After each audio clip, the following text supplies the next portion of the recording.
Sangat, nggak biasa masuk polisi ya, masuk di kepolisian rasanya biasanya kan nyanyi gitu ya. Ada banyak pertanyaan, aku nervous juga, semalam nggak bisa tidur, perut kayaknya sakit, masih ada stres, tapi alhamdulillah karena di dalam itu begitu familiar, jadi rasa itu hilang. Setelah Minel terlihat Indah Safariani keluar dari gedung Polda Metro Jaya. Anak Edisut ini kemarin baru saja melaporkan Pinkan Mambo karena Pinkan telah menyalahi kontrak kerja dengan event organizer milik Indah.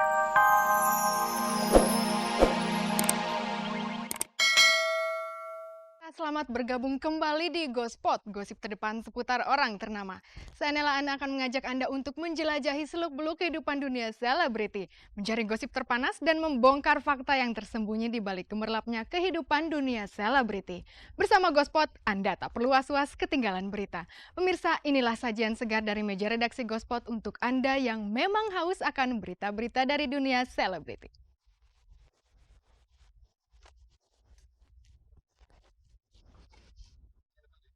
Sandy Harun melaporkan Setiawan Jodi ke Polda Metro Jaya diikuti oleh Indah Safriani yang melaporkan Pinkan Mambo, ada Minel serta pelawak Tarzan di tempat yang sama. Tengku Firmansyah dan Wanda Hamidah punya bisnis sampingan. Simak pemunculan pertama Beja setelah hengkang dari The Fly. Kondisi terakhir kesehatan Enteng Tanamal menurut Johan Tanamal. Siapakah finalis Indonesian Idol yang terlempar dari spektakuler show? Inilah Gospot, gosip seputar orang ternama.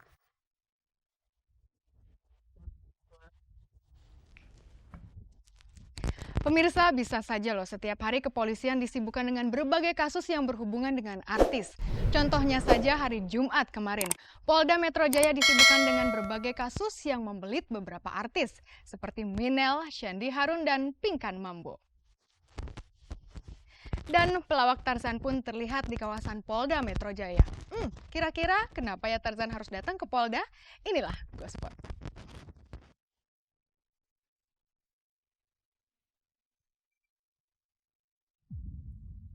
Hari Jumat kemarin, Polda Metro Jaya silih berganti menangani kasus-kasus yang berhubungan dengan para artis. Pertama, penyidik memanggil penyanyi dangdut Minel yang minggu lalu melaporkan perusahaan rekaman Gajah Mada Record. Kerjasama antara penyanyi dan perusahaan rekaman itu ternyata berat sebelah. Minel merasa dirugikan karena album yang seharusnya siap dipasarkan tidak kunjung diproduksi. Lantas, pertanyaan apa saja yang dilontarkan penyidik kepada Minel? Ya kronologisnya gimana bisa terjadi seperti itu, kemudian siapa yang menipu siapa gitu kan ya, saksi-saksinya siapa, bagaimana bisa terjadi, bisa rekaman sama mereka itu seperti apa gitu. Bagaimana perasaan Minel dengan pemanggilan pertamanya ini? Adakah terbesit rasa stres di hati? Sangat, nggak biasa masuk polisi ya, masuk di kepolisian rasanya biasanya kan nyanyi gitu ya. Ada banyak pertanyaan, aku nervous juga, semalam nggak bisa tidur, perut kayaknya sakit, masih ada stres, tapi alhamdulillah karena di dalam itu begitu familiar, jadi rasa itu hilang. Setelah Minel terlihat Indah Safariani keluar dari gedung Polda Metro Jaya. Anak Edisut ini kemarin baru saja melaporkan Pinkan Mambo karena Pinkan telah menyalahi kontrak kerja dengan event organizer milik Indah.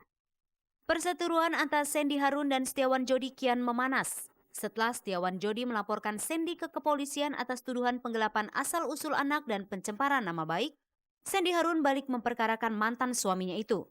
Sandy membidik Jodi dengan pasal 263 dan 266 KUH pidana tentang pemalsuan surat atau menempatkan keterangan palsu. Jadi, Sandy mempertanyakan keabsahan akte kelahiran Marimbi yang dulu diurus sendiri oleh Jodi. Setelah kita melakukan penelitian, nah, kita menduga bahwa akte itu adalah palsu. Pertama, kita mencermati akte kelahiran itu adalah sebagai suami istri. Tentunya kalau suami istri itu harusnya dokumennya harus didukung dengan buku nikah. Nah, bagaimana buku nikah itu tidak ada ya di sini karena klien kami tidak pernah menandatangani atau datang ke kantor urusan agama, tiba-tiba terbit akte kelahiran dengan isi anak ketiga dari pasangan suami istri. Jika pihak Sandy menduga bahwa akte kelahiran Marimbi palsu, lantas apa status Marimbi sekarang? Kalau misalnya itu terbit akte kelahiran, harusnya anak di luar nikah dari Ibu Sandy. Di sela-sela ketegangan muncul Tarzan di Polda Metro Jaya. Apakah pelawak ini terlilit sebuah kasus? Anda tidak perlu khawatir, karena ternyata Tarzan sedang mengurus surat izin untuk mengadakan acara hiburan yang bekerja sama dengan pihak kepolisian. Ya, kita suruh menghibur. Di samping saya menghibur, ya dibantu supaya dapur saya selalu mengepul itu aja. Jadi kerjasama itu. Selagi ada kegiatan polisi, mesti ngundang saya datang ke sini. Ini 1 Juli saya ke Polda Kalimantan Barat, siangnya, malamnya di Polda sini wayangan. Ya, Pak. Pelawak satu ini ternyata masih dipercaya untuk membantu pihak kepolisian. Tarzan pun belum pernah tergelincir masalah yang harus membuatnya mendekam di penjara seperti rekan pelawak lainnya.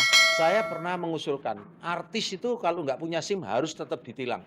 Jangan sampai mentang-mentang artis nggak punya SIM. Saya walaupun jelek-jelek, B2 umum SIM saya. Karena saya pernah menatar supir truk waktu itu. Jadi setidak-tidaknya ngomong itu harus disertai dengan bukti foto otentik bahwa kami itu, ya gimana sih, jangan sampai jadi percontohan yang tidak baik. Maunya begitu sih.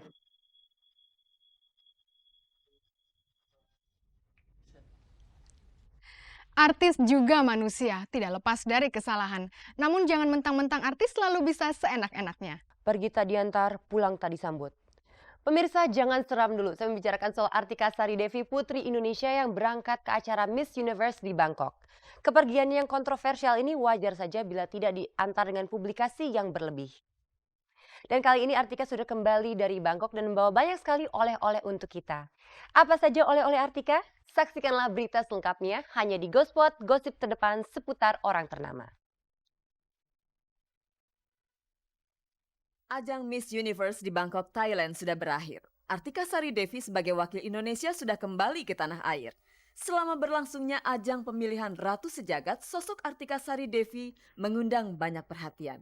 Tak hanya dari masyarakat di tanah air, tetapi juga masyarakat internasional.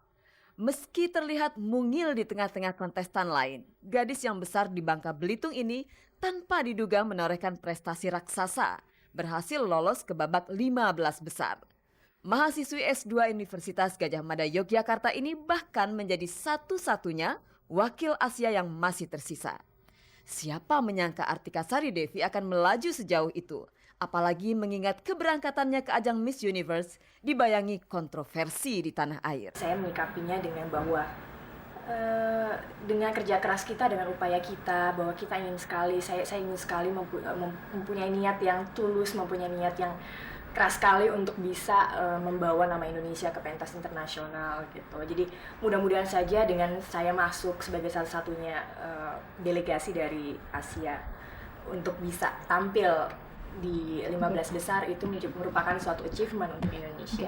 Saya syukuri setiap detik, menit, jam, hari selama mengikuti karantina 3 minggu di Thailand itu sebagai suatu bentuk proses belajar juga. Sekaligus suatu kesempatan yang luar biasa untuk saya sebagai putri Indonesia untuk bisa mempresentasikan Indonesia.